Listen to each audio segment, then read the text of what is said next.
whenever I see a patient, the first thing I do is I go over the menstrual cycle, and this is what should happen normally, and this is what is not normal, and these are things that you should be looking out for in terms of your general health, your reproductive health, and your fertility. Patients should be having regular periods. It is a vital sign for women, so that does reflect our health. Dr. Debbie Cassis is an OBGYN and reproductive endocrinologist who has studied at some of the most prestigious schools and clinics, including the world-class IVY-RMA clinics. She is the founder of Hestia Fertility in Mexico City, where she supports patients looking to preserve their fertility and achieve their dream of becoming a mother. I want to talk about egg freezing and who should be considered as a candidate, and maybe who's listening to this right now that might want to consider going the route of freezing their eggs. I think...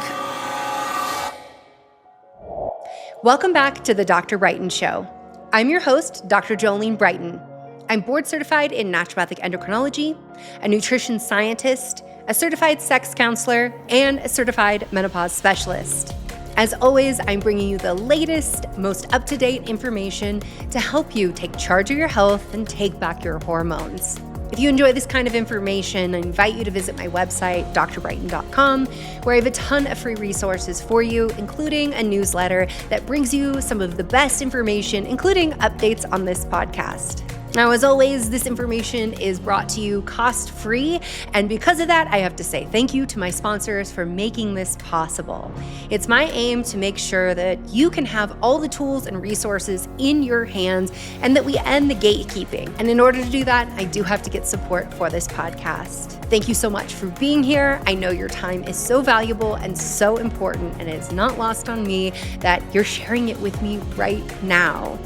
Don't forget to subscribe, leave a comment, or share this with a friend because it helps this podcast get out to everyone who needs it. All right, let's dive in. Dr. Debbie Cassis, welcome to the podcast. Hi, Dr. Jolene. How are you? I am fantastic. I'm really excited for this conversation. I know, me too. I think this has been a long time coming. Yeah, and we were just chatting. We haven't seen each other in a year, but so people know who you are to me. Yeah. You were my fertility doctor. You are the person who retrieved all my eggs from my ovaries. This is the woman. I did. That I did. Yeah, and that's what we're going to talk about today. Perfect. We're going to talk about egg retrieval. We're going to talk about fertility, egg quality, and get into what people should know about freezing their eggs. So I think very first thing we need to do is get everybody on the same page and go through some of the basics about ovulation and what people should know about fertility. Yeah, I think that's very important. Knowing your body, I think, is very essential. Most patients don't know basic menstrual cycle, and that for me is just mind-blowing that patients don't know what they should expect from their bodies. So whenever I see a patient, the first thing I do is I go over the menstrual cycle, and this is what should happen normally, and this is what is not normal, and these are things that you should be looking out for in terms of your general health, your reproductive health, and your fertility. So it all comes back to the basics. So knowing about your cycles, knowing how long they should be, when you're ovulating, if you have pain or not, if the bleeding is normal or not, all of those things are essential to get to know your body. And then that makes it easier also for me, so I can, give you more information about what to expect when you're seeing specifically a fertility specialist. But knowing that is the first step. So basically, it's just every month we should have regular cycles, right? Not everybody is right on the dot, but having regular cycles, which means from 25 to 35 days from day one of your bleeding to the next day one of your bleeding, that is what is considered normal. Anything less than that or more than that, then you should be seeing someone and having a talk with someone about why that is happening, right? And something that is also very important is that patients should know the phases of the cycle. So you should know that the first phase, which is the follicular phase, is when the brain says, okay, ovaries, we need to start working. So they send a really strong signal for the ovaries to start recruiting one of the eggs from our ovaries. And then that egg, the strongest one, is chosen. And, that's the chosen one for that cycle. And that follicle grows and it gets the egg ready within the follicle. And normally in a patient who's 28 days, their cycle is normally on day 14, they should be ovulating. So when the follicle is ready, the brain says, okay, then we're ready to ovulate. So it sends another like really strong signal for that follicle to break. And then 14 days later, you either have your period if you're not pregnant, or if you're pregnant, then you don't get your period. So that first phase was follicular phase. And the second one, after you ovulate, that's called the secretory phase. So it's very important for patients to know that the secretory phase, which is the second part, always lasts 14 days. So if you are ovulating, it means that you are having regular periods. Someone who does not have regular periods is because they're not ovulating regularly. So just knowing that if you have regular periods, it means that you're ovulating. That's essential. You don't have to know all the phases, everything that I'm talking about. You just have to know if you're regular or not. Something else is pain is not normal. We've normalized pain. Women, we're told that you have to, fight through it, and, you can take some Tylenol, you can take something else, but pain is not normal. And having pain during your periods and pain that is incapacitating, that is something that we should not normalize. So if you're having irregular periods, you're having pain during your period, even pain during intercourse, then all of that you should see a doctor and see what is happening and what you can do about that. So I just want to go back to exactly what you said about what these normal parameters are, and really underscore for anyone who thinks they may ever want to have a baby. If you are having cycles that are less than 25 days, they're more than 35 days, they are irregular, they're unpredictable, or incredibly painful, you want to address that now, sooner than later. Because what can these be signs of? So these can be signs of your ovarian reserve getting lower faster, or not having good quality eggs.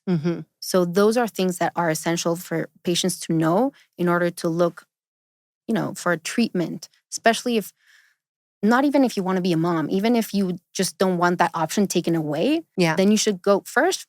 Your lifestyle shouldn't be, you shouldn't be shackled to your menstrual periods, to your pain, but you should look into that. If you don't know if you want to be a mom, if you don't know what you want in life, it's still valid to want to have regular periods. Patients should be having regular periods. That, they call it the sixth vital sign for a reason. Fifth. Vital Sorry sign. about that. So the fifth vital sign. So it is a vital sign for women. So that does reflect our health. So you're talking about hormone health, how the body is working, if you're under stress, if you're, having a hard time with whatever. So that reflects in our menstrual periods. So if you're thinking about, wanting to be a mom and you're having these irregular periods, these painful periods, then you should definitely see somebody about that. Absolutely. And, in the cases that we see irregular periods, that could be polycystic ovarian syndrome. And while that is one of the top reasons that a woman may find herself being diagnosed as infertile, that condition can impact so much more of your life. And so I think it's really important, as you were saying, the period being the fifth vital sign, your menstrual cycle being that valuable, for people to recognize that even we're going to talk about egg quality, we're going to talk about fertility, that these things, they are a sign of your overall health. And if you have these underlying conditions, with endometriosis being a major cause of pain, that can put you at higher risk for ovarian cancer. These are things that we should not just dismiss, whether, we want to have a baby or not. Yeah, and actually you got into a little bit of the ovarian cancer. Patients who do not ovulate, they have a higher risk of endometrium cancer. So there's risks at the middle end of your life that you shouldn't be having. You can lower those risks. So it's not about just wanting to be a mom, it's about your overall health. Yeah. So speaking of risks, what are some of the things that contribute to poor egg quality? Because I think it's unfortunate that many of us end up in our 30s wanting to have a baby and not realizing that there are a lot of things that maybe in our 20s weren't the best choice. Yeah. So this is for general health, which obviously reflects on fertility, but just good night's sleep, that's essential. Lower stress, which sucks because it's very difficult to manage stress, but just having spaces for you to manage stress and to identify how you can manage stress, I think that is essential. And not drinking as much, no smoking. Smoking really does affect ovarian health by a lot. And just having a general, like exercising, just having a general good, healthy lifestyle that does help with fertility.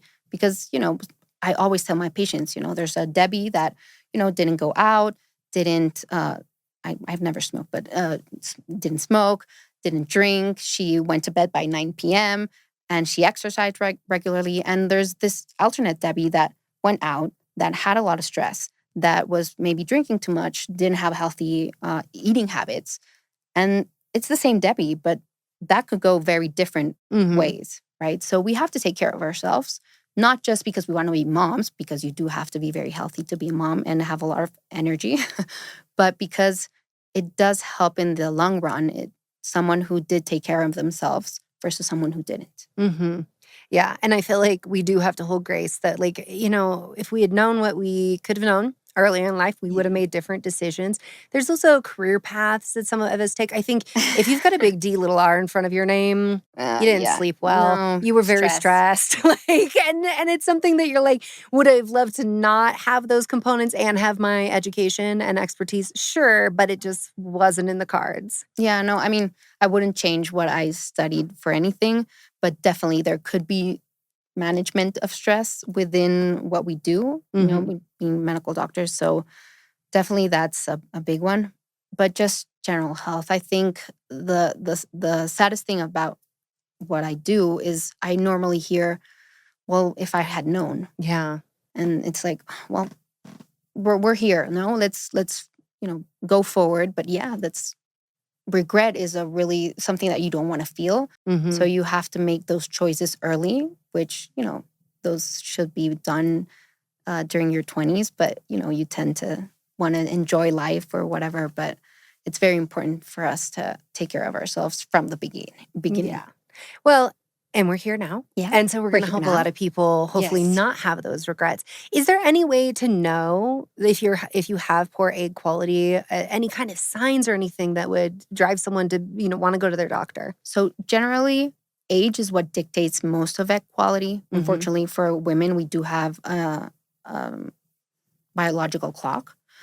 But lifestyle does impact. But signs that our body is giving us, like I said at the beginning, irregular cycles, very painful bleeding, very bleeding between your periods. All of that are signs that something is not right, and we should be making it better for us to make the environment where our eggs are better. Because I didn't mention this when I started going on about the menstrual cycle, but we're born with the number of eggs that we're born, and that just goes down. So that's what we have, and we have to take care of it. Yeah, science hasn't gamified that yet, but I'm holding out. Holding out. Yeah, I know. We are trying, but this is what we have. So, to that point, so we've got the age factor. That's definitely, that's not controllable. No. If you're getting older, congratulations. You're here. You're healthy. Let's go. You're living. But outside of that, are there things that women can be doing that have an impact, can actually improve egg quality? Yes. So having a healthy diet is essential. So a lot of processed foods have, chemicals that can definitely lower our egg quality and quantity. Smoking definitely does bring down that egg quality and quantity. Stress levels, so high cortisol, not having a good night's sleep, not having that good night's sleep that makes us, wake up and want to do more. Yeah. So generally, just having a healthier lifestyle that makes the environment where the follicles are, where the eggs are, it just makes it healthier. There are some supplements that I generally recommend, but if you're not doing your part on lifestyle, just the supplements are not going to make up for that. Yeah. So they go hand by hand, but it's not one or the other.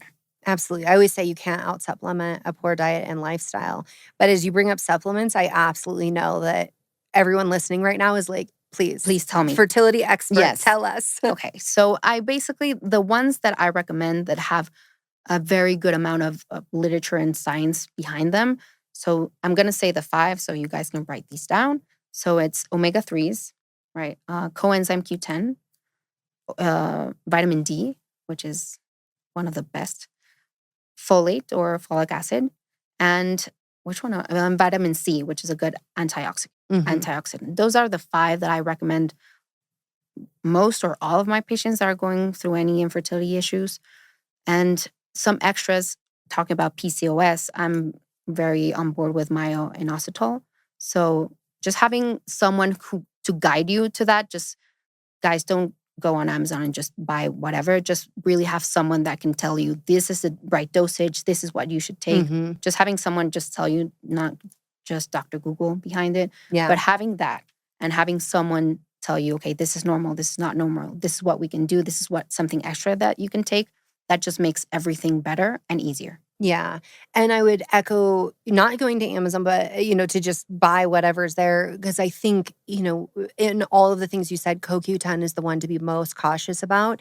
Whenever people are like, oh, but I got it at Costco and it was really cheap. And I'm like, it's not what it says it is. Mm. Absolutely not. It's the, with the dosages that I was taking for when I was preparing for my IVF, with CoQ10, I remember the bottle being $120 for that supply and being like, this is so expensive. Mhm. But when you're doing 800 milligrams of CoQ10, which in your 40s is more what you're going to be looking at, that doesn't mean that that's what every individual needs, but it gets really pricey. And that is one, most supplements are you get what you pay for. Yeah. And CoQ10 is definitely one of It those. is. And I think when women arrive to the place of wanting a baby, they wanted a baby yesterday. They want a Yeah. baby in their arms now. Yeah. And we know, and I'm sure you're going to talk about this, but it takes a good 90 days for whatever you're doing Yes. to impact those eggs. And so with that in mind, I really hate to see people spinning their wheels on something. And they're like, well, I did this for 3 months. And you're like, okay, good job for trying. Yeah, I would love it to work that way, but it doesn't. It's a more long-term thing. So if anybody in their 20s is listening, take care of yourselves, guys. We don't think about those kind of things when we're younger, but when you're here, you're like, oh, shit. You can say that. I can swear. Sorry. You're an adult. We're all adults. It's okay. So you're like, nobody told me. I should have, like all of that. But what we can change, we have to take responsibility for ourselves. This is the one body we have. We have to take care of it. And you're prepping, especially talking about infertility and talking about that you're going to be creating life. You need to be healthy to create healthy life. Mm-hmm. So you need to be in the best place for yourself in order to become a mom, give life to that baby. So, we should be doing that since we're younger. Right. Yeah. And I love that because I think too often you will hear from people who only treat it like an egg. Like, we've just got this egg and that's the most important thing. Never mind they forget that like there's sperm involved, but they forget that like there's also the uterine health. I always say like mom is the seed and the soil. Like there's that extra layer of like, you have to gestate and grow that human, then you nourish that human, then you don't sleep for years for that human. Like there's a lot going into this. There's a lot. And it's just for people to understand, I think one of the best things that come out of people who do try to get pregnant is how healthy they get because of how much they invest in themselves. And so it's always something that I say, like, even if you never want a baby, just don't tell your body that. Let's just act like we're going to do that so that you're as healthy as possible. Yeah, I think that is really important to do. But, when you identify signs that you're not healthy, you should definitely have someone take a look at all of that and like guide you through that. So if you're having irregular periods, or if you're having pain, I think I'm getting very repetitive, but this is something that every woman should know. Everybody who has a uterus, has ovaries, they should know, right? So if that is happening to you, go see someone. And then from there, we can give you information that is going to help you in the at that moment and in the long run, especially talking about fertility.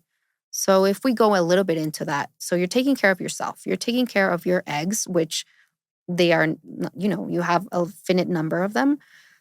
And if you want to go a bit further than that, you want to do some fertility preservation, then there are options for that. But if you are not healthy from the start, then all those options start getting less, they're going to be less successful in the end.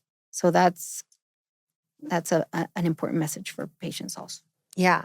Well, I want to go into those treatments, and I want to specifically start with AMH, anti-Mullerian hormone, its utility.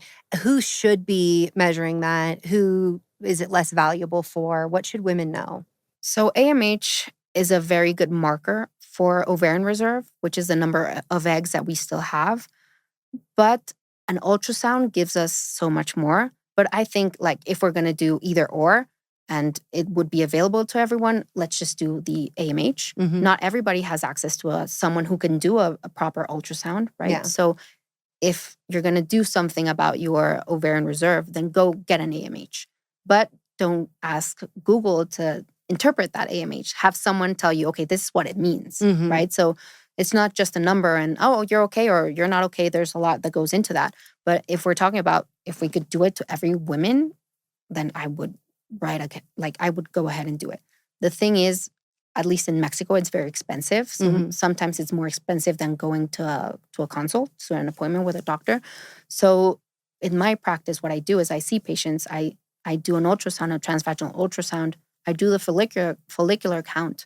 And if there's something that is out of what should be normal for that patient and for their age and all their medical history, then I add the AMH as an extra. Or if So let's do what are the normal parameters? And when you're saying follicle count, these are all the potential eggs in the cycle. Yeah. And this is typically happening in the first couple days of your period. Yeah. So AMH can be done at any moment in your period. So that's the benefit of you doing AMH. You can just go and have it done. But the ultrasound, you have to do it between day 2 or 3 of your cycle. I can do it like at any moment, but it'll give you a better like picture of what we should expect at day 2 or day 3. But the AMH normal, let's just say if you're in your reproductive age, over 1 nanograms per milliliter. Okay, but if it's lower, then what happens is patients get like scared and stressed, and then they are panicking. And if it's over, then they don't do anything. Yeah. So that's why you should see someone and have someone interpret it and say, okay, your AMH is fine, but what else, right? But I would do it to everyone because what happens is by the time patients get to me, their gynecologist didn't say anything. Yeah. They haven't done any testing. They haven't said anything. They haven't mentioned fertility. They haven't mentioned ovarian reserve. And, when they get to specialists, then it's just having to do that work. So this should be something that should be part of the checkup that we do every year. Your pap smear, when you're over 40, your mammogram, like all of that, it should be part of a regular checkup. So I think we are lacking that. That's a big area of opportunity for gynecologists to do. We should be doing that. Yeah. And on the flip side of that, new research is saying AMH should be accessible to women because it can be a great marker for PCOS. Also, and looking at even adding that to the criteria or, not necessarily being like you have to meet this criteria, but one parameter that could be suggestive of PCOS. Yeah. And I think when sometimes women see a high AMH and they're like, their late 30s and their doctor's like, that looks great, fine. but not realizing that condition, well, you look like you got a lot of eggs in the storage. They're not always quality. Yeah.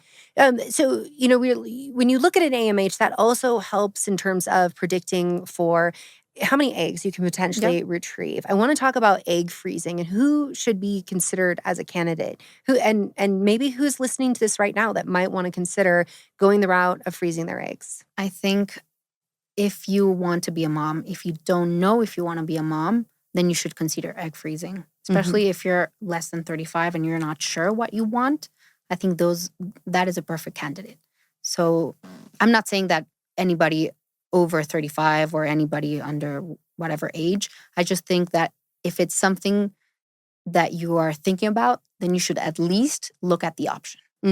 So any patient can do egg freezing, but obviously your age impacts on that result, and your AMH and your follicular count impacts on the result of doing an egg freezing cycle. But patients under 35 who are not sure if they want to be moms, if they want to be moms, but they haven't found the right partner yet, or they have, but they're not sure and they're just looking into it, I think those are patients who would incredibly benefit from egg freezing.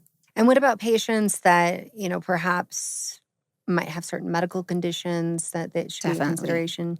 So we also do oncofertility, which means patients who have breast cancer who have not yet become moms or want to have more children.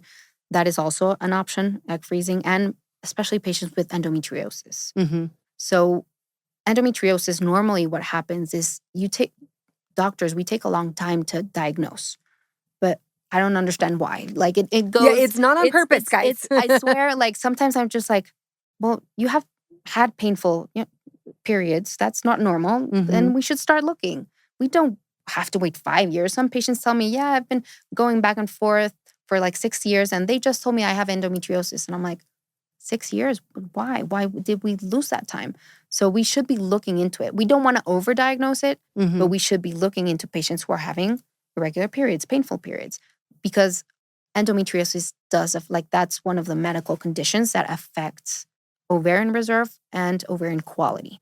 So even if you have a good amount of eggs, having endometriosis does affect the quality of eggs that you have. So patients who have endometriosis and they have been diagnosed and they want to be moms, or maybe they want to be moms or they're not sure, they would benefit from doing egg freezing so they don't have infertility problems down the road. Yeah.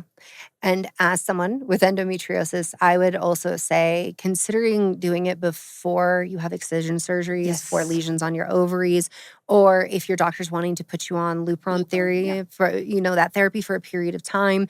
Lupron's a medication.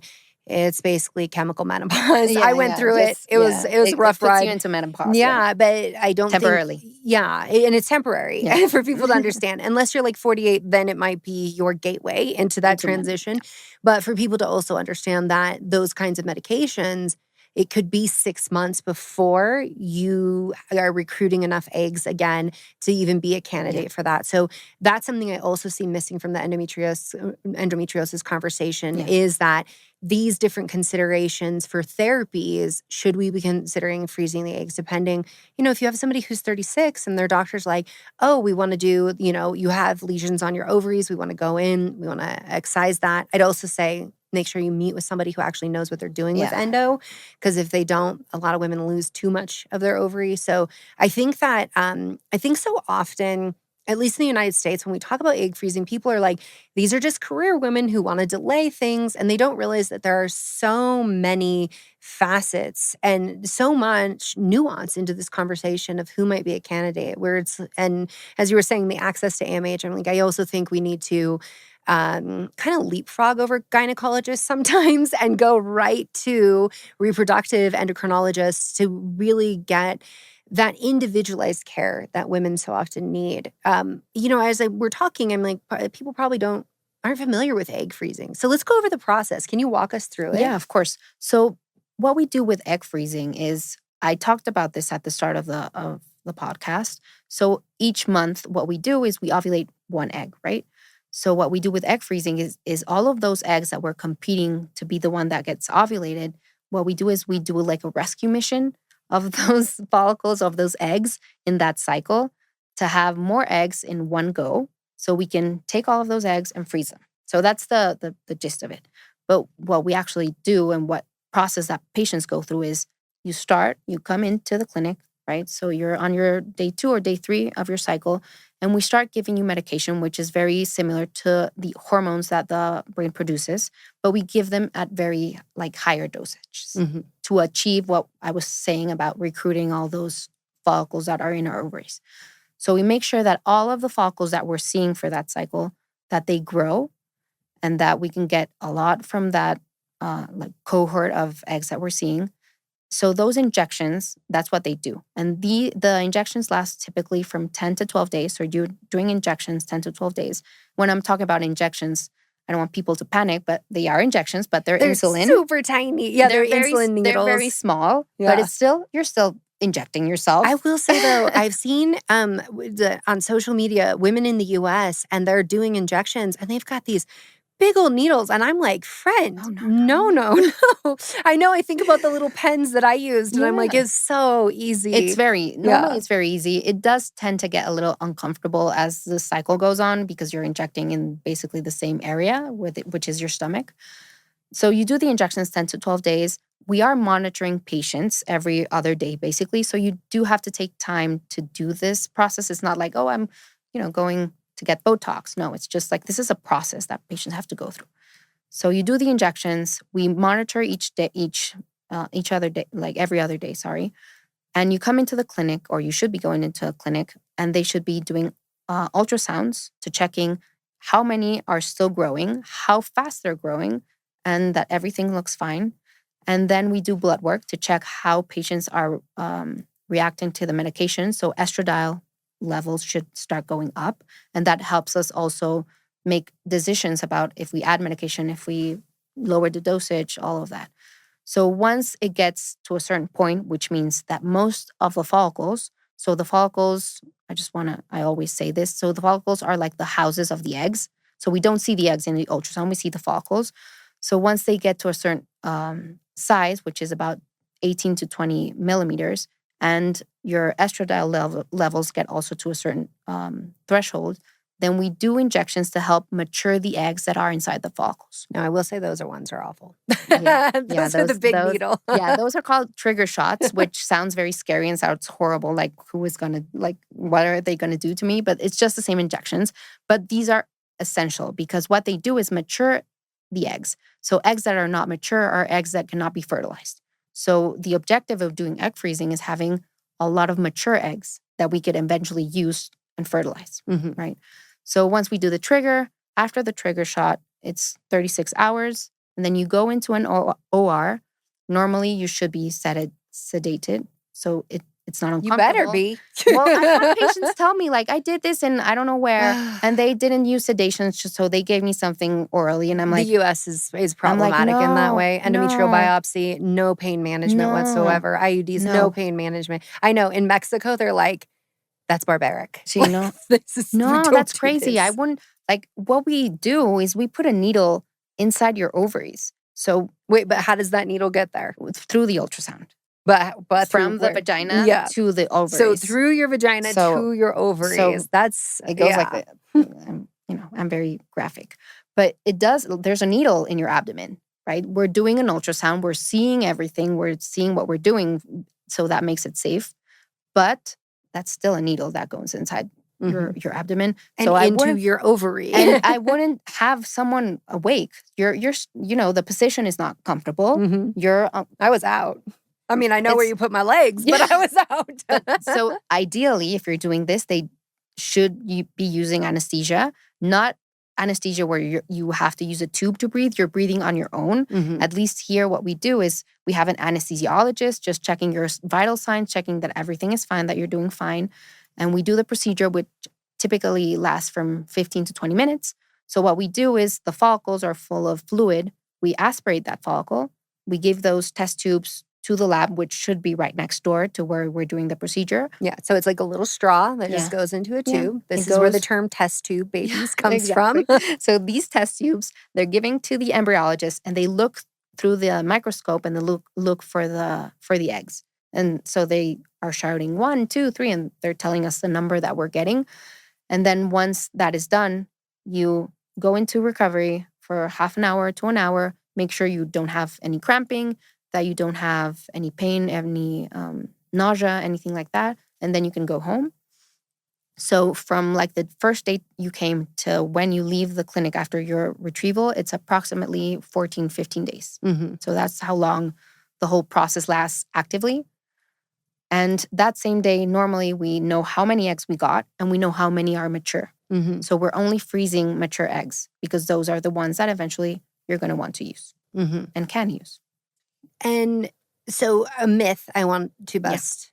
People often will say IVF, because you're taking your eggs, you are using up all your eggs. You are losing your eggs. It can cause menopause sooner. Talk about why that's not true. No. So why I said rescue mission is because every month, doesn't matter what we're doing, doesn't matter if we're taking care of ourselves, if we're not, if we are pregnant, if we're taking oral medication, if we're taking contraceptives, whatever we're doing, we lose eggs every month. So that number is around 1,500 a month. Some patients lose eggs faster, some lose it less fast.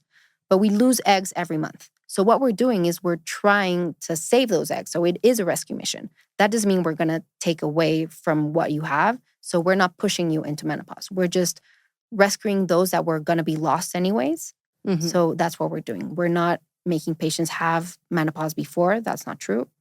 And we're just helping you have more options for your future. And for patients who have medical conditions, who have endometriosis, who have other things that they couldn't become moms if there wasn't these kinds of procedures. Mm-hmm.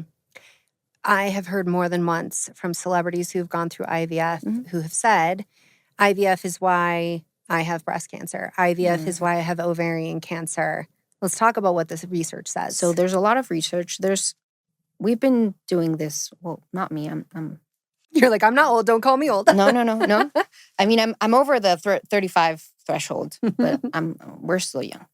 But IVF has been around for like 40 years, 40, a little bit more. So there's a lot of evidence that that small amount of time that the estrogen levels are higher does not put patients at risk versus someone who didn't do it. Of course, there are patients who have history of breast cancer or ovarian cancer who have a little bit more risk. But in the general population, it does not push you into having breast cancer, ovarian cancer, any type of gynecological cancer, or even I've heard patients tell me stomach cancer or any other type of cancer. But it's such a small amount of time that you're exposed to high levels of estrogen that it does not affect in the long run. So even patients who have undergone, some patients need more than one cycle. Even patients who have done 3, 4, 5 cycles, they do not have a higher risk of having breast cancer or ovarian cancer. So that's not true. Taking care of ourselves, that is something that could potentially make patients either have breast cancer or ovarian cancer. What we do is we always ask patients if they have mom, sister, aunt, grandma, if they have a risk of like genetic cancer, then we take measures into not having those estrogen levels so high. That is why we always ask your medical history. But yeah, it doesn't. How many cycles? How many eggs should people be saving? How many cycles should they be anticipating? And I'm sure this varies by age. It varies by age. But if you were to say like for every woman, what is the number? I would say 15 mature eggs. If you can go over that, that's great. If you can't, then your possibility of success using those eggs is less. So when I'm talking about success, I'm talking about using those eggs and taking a baby home. It's not about getting embryos. It's not about getting pregnant. It's about taking a baby home. So the more eggs you have, the more chances you have of that happening. So if we were to say like a number, 15 is normally what is best at any age. But of course, if you're under 35 and you have 10, you still have a good chance, right? If you're over 39, then the 15 should go a little bit towards more because your chances of having a baby out of those 15 is a little bit less versus someone who is 30, 35. I want to talk about the drop-off, though, because you talked about how you collect these eggs and you're looking for only mature. Mature is what gets frozen. So there's going to be a drop-off, I suppose age-related as well. Yeah. So basically, this is a marathon, right? So when you're doing egg freezing or I would just IVF, want to say that is exactly what everyone should say to anyone considering reproductive technologies. This is a marathon because as someone who's in it, I still want to keep sprinting. And I'm like, it ain't like that. No. I wish it were faster. I wish it were easier. Even when you're trying to get pregnant, just even if you do that naturally, it's still a whole process. And then adding to that, all this waiting, all this expectation, all this, everything that you have to do, then it really is a marathon. So it takes a long time. So normally it really depends on the patient, and each patient is obviously different, but most patients don't get pregnant in their first cycle. But normally when I see a patient, I tell them, okay, so maybe 1 cycle, but probably 2 or 3. It depends on what they're looking at. If they want to have 1 baby, 2 babies, if you're doing egg freezing, how old you are, how you visualize your family, all of that comes into play. Is there a point in which you need to use those eggs? So presumably you can't freeze eggs at 32 and then venture into 55 trying to have a baby. What should women be considering for a realistic timeline? So normally, if we're talking about doing IVF and then doing a transfer, the global age at which we do the cutoff is 50. So after 50, we don't recommend just because there's higher risk of preeclampsia, diabetes, and you want to still be able to see your kid get to at least 18, 20. I mean, our lifespan has gotten a lot longer, but still you want to be active enough to be present in your kid's life, right? So that's why the cutoff right now is 50. But Preeclampsia, though, for people who don't know what that is. Hmm? You said preeclampsia? Preeclampsia. Sorry, I got very technical. So preeclampsia is high blood pressure during pregnancy. Mm-hmm. So if there's a higher risk of having high blood pressure during your pregnancy, which is not the best for the mom, not the best for the baby. There's a lot of complications going into that. But it does put patients at risk the older we are. Mm-hmm. Okay. But we were talking, I want to go a little bit back to the marathon, to talk about the marathon. I know, because I interrupted you because I was like, that is fine. such a brilliant analogy. and then and then I just get into the science of it and I just lose my footing. So you start with a certain amount of eggs, but those eggs, some patients tell me, I don't want to have that many eggs frozen because, they're kids and that's a whole other political thing. But this is a marathon and this is a funnel. So you start, with a large amount of eggs, and not all those eggs, you have, I'm going to go into numbers right now. So let's say you have, 10 follicles. Out of those 10, not all of them are going to have eggs retrieved. Then not all of them are going to be mature. If we go into fertilizing, not all of them are going to fertilize, and not all of them are going to be embryos. So humans, we basically suck at reproducing, even though there's a lot of us in the world, but we really do suck. And you see it in the lab, and you see it once you do this. So you start with a large number, and then it goes down to maybe 2 to 3 embryos, and then not all of those embryos are healthy. What I mean by healthy is they don't have the amount of chromosomes, which should be either 46XX for women or 46XY for men. Anything over or under is generally not compatible with life. So you're going from a big number of follicles to a smaller amount of eggs, to a smaller amount of fertilized eggs, to a smaller amount of embryos, to a smaller amount of getting pregnant, and then taking that baby home. So for me, it's very important that patients understand that is why we want to have that bigger number at the start. Because even though if you have I'm talking about the 15, right? Even if you have that 15, it's not a guarantee that you're going to have a baby from that. And sometimes what they say is that why we started with 20? Why haven't I gotten pregnant? So there's a whole other thing behind this, and not just doing, I did egg freezing and then great, I'm done. It's like, no, you have to understand the limitations of what we do, and that I wish every patient would get pregnant, but it doesn't work like that. And managing those expectations for me is so important. So, and that's the drop off that I was alluding to before we took a little detour, is that you have the large number of eggs and then it dwindles down to what's mature, to what fertilizes, to what actually grows. Yeah. So just because it fertilized doesn't mean it's going to make it past 3 to 5 days. And then even after that, even if they are PGTA normal, which is the genetic testing, you were talking about the euploid embryo where you've got the right amount of chromosomes, even those may not implant. And I think a big myth that really shows, at least in the United States, absolutely how horrifically poor our biology, our sex education, all health information is the myth that people think every embryo becomes a baby. Yeah, that's simply not true. I mean, it would make our job easier, but that's not true. It would make my life easier. It would be a lot. That would have been so much easier. I mean, that is certainly true. And not wanting to get political, but not every embryo is going to be a baby, right? It's not going to give you a baby. So embryos represent an opportunity for patients to get pregnant and to take that pregnancy to term and take that baby home. So when I tell patients, specifically talking about fertility, how many babies do you want, right? No, I want 2. Okay, so for every baby that you want, we should have 2 euploid embryos. So that's the reason why, is because not all embryos implant, not all, even euploid embryos, not all of them implant. If someone is giving you 100% success rate, they're lying. Yeah. So just, if it's too good to be true, it is. But it's very important for me for patients to understand that.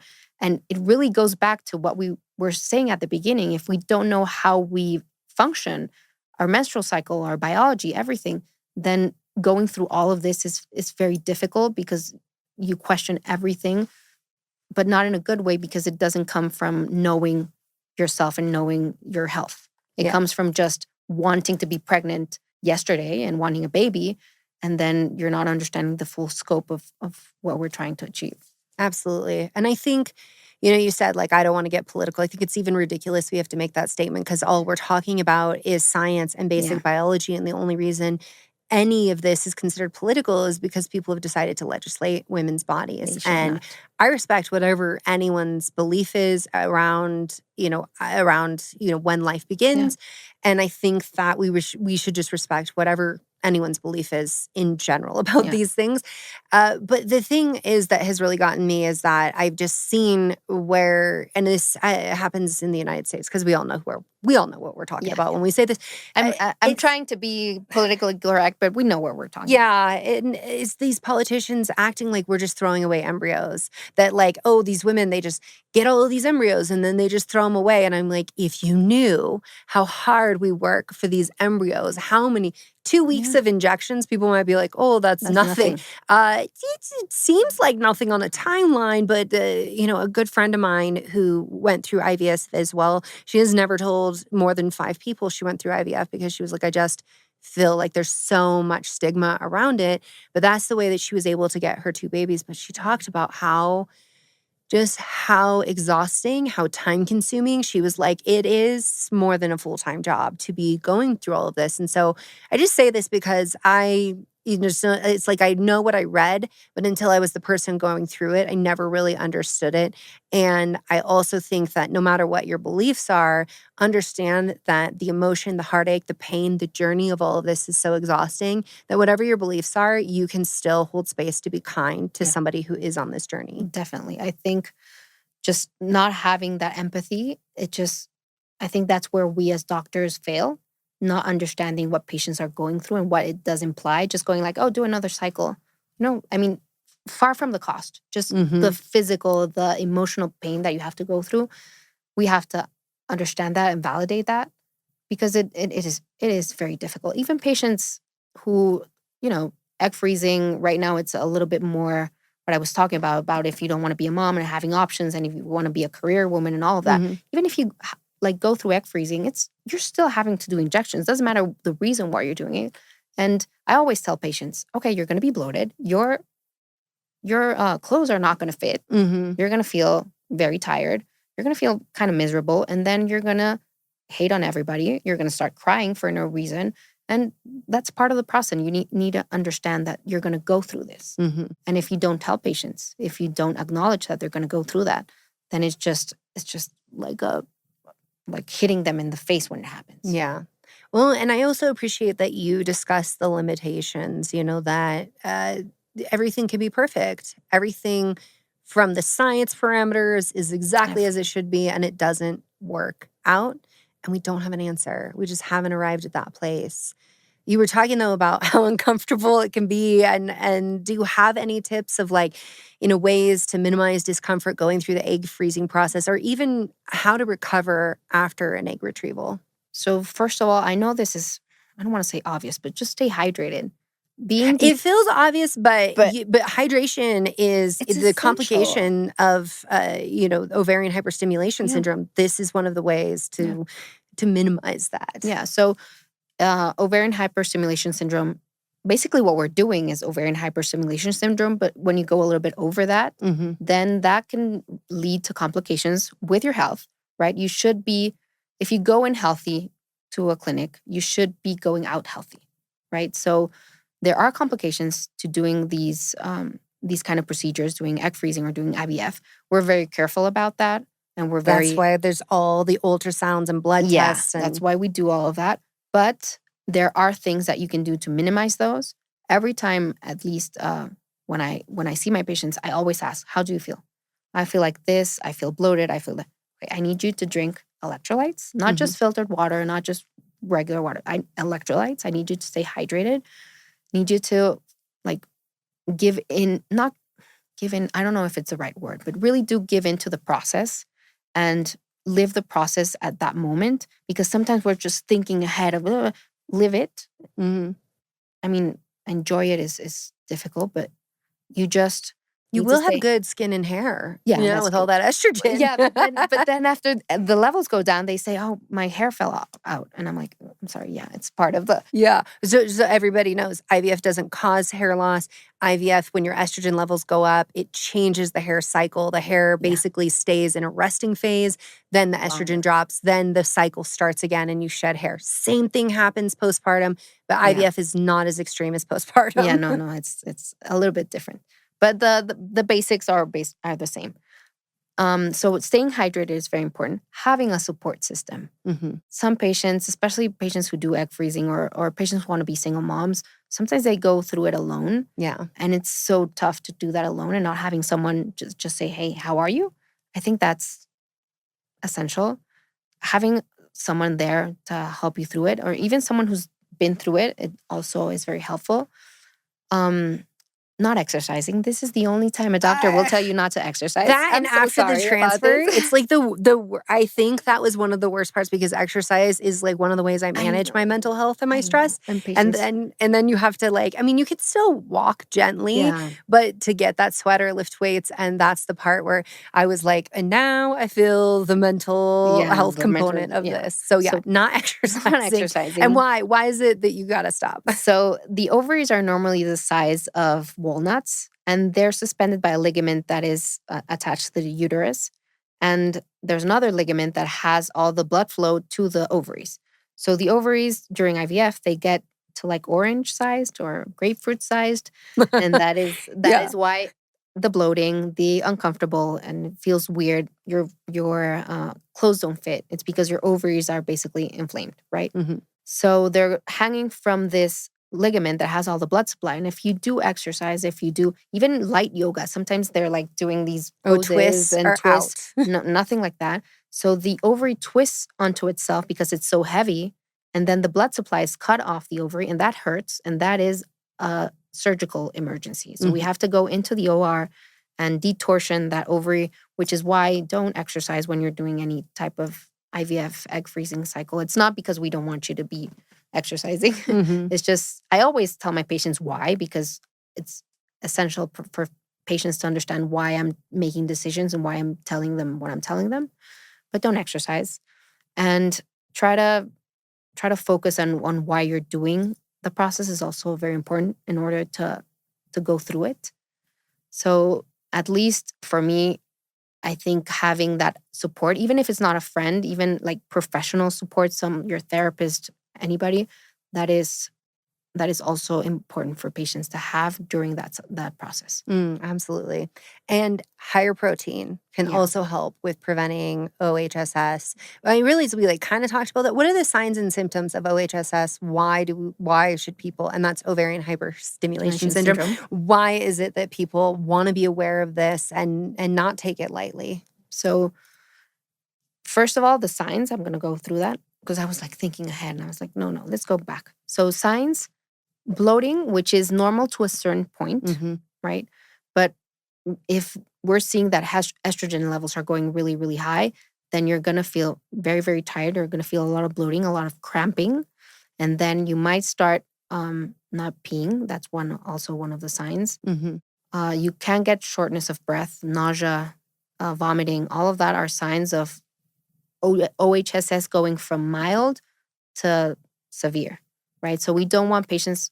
It's been a really, really long time since I've seen a severe case because we know how to handle that. But if you're very uncomfortable, if you're very bloated, if something doesn't feel right, you have to speak up. I always ask my patients, but sometimes some patients, they're more quiet.